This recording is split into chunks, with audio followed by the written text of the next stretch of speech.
of Tawheed, the knowledge of Allah's beautiful names and attributes, the knowledge of the Quran, of the Sunnah, of fiqh. It can be beneficial but permissible, or a communal obligation, such as chemistry, physics, math, medicine, etc. These are beneficial, but they're not related to the deen. If some of the people learn it, then the rest of the community are exempted from any sin.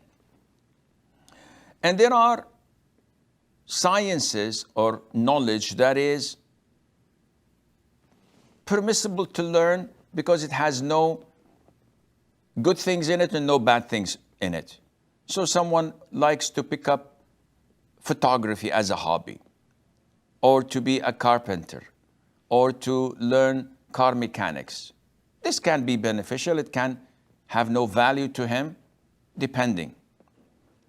And there are sciences that are prohibited, either to their nature, such as the science of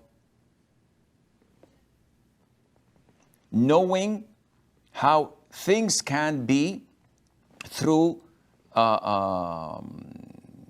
astrology and studying the movement of the stars and the zodiacs. So you are a Scorpion, then this is what will happen in the future. This is totally prohibited and it's blasphemous. It takes you out of the fold of Islam. Knowledge related to music.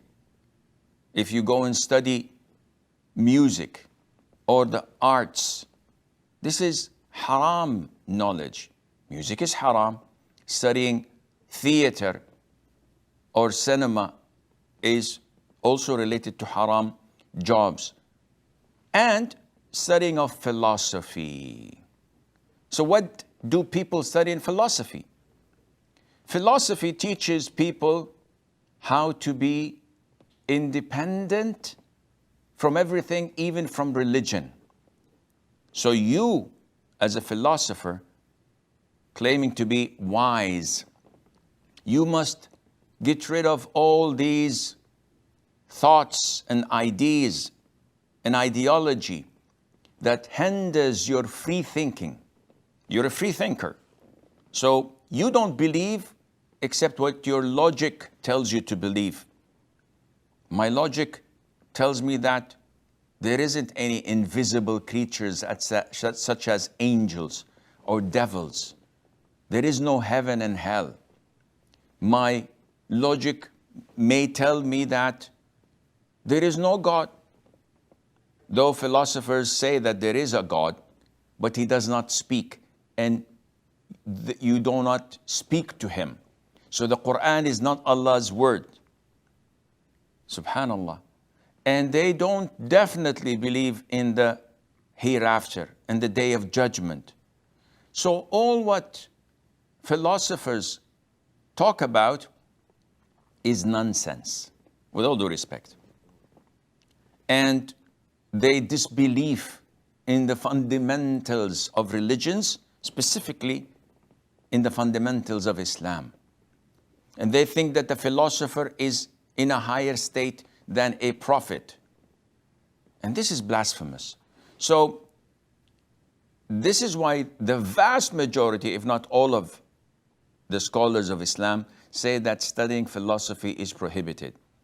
So many people who were highly decorated students of knowledge, who studied Aqidah, who studied Hadith, when they went to the disbelieving countries, to Kafir countries, and studied Islam there, they got deviated and they were brainwashed to talk against their own religion through philosophy.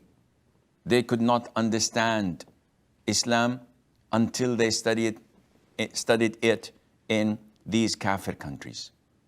So this shows you how dangerous studying philosophy and the likes at such countries when you don't have strong foundation in Aqidah. And this is why scholars say that it's totally prohibited to study it. Now, Sometimes I'm doing English literature. I'm doing something that deals with business or but there is a mandatory course in philosophy that I have to study. Otherwise, I would not graduate. In this case, you may study it while abhorring and disbelieving everything that is in it, and you do that out of necessity while consulting scholars to back you up all the way in order to enforce your iman, and Allah Azza wa Jal knows best.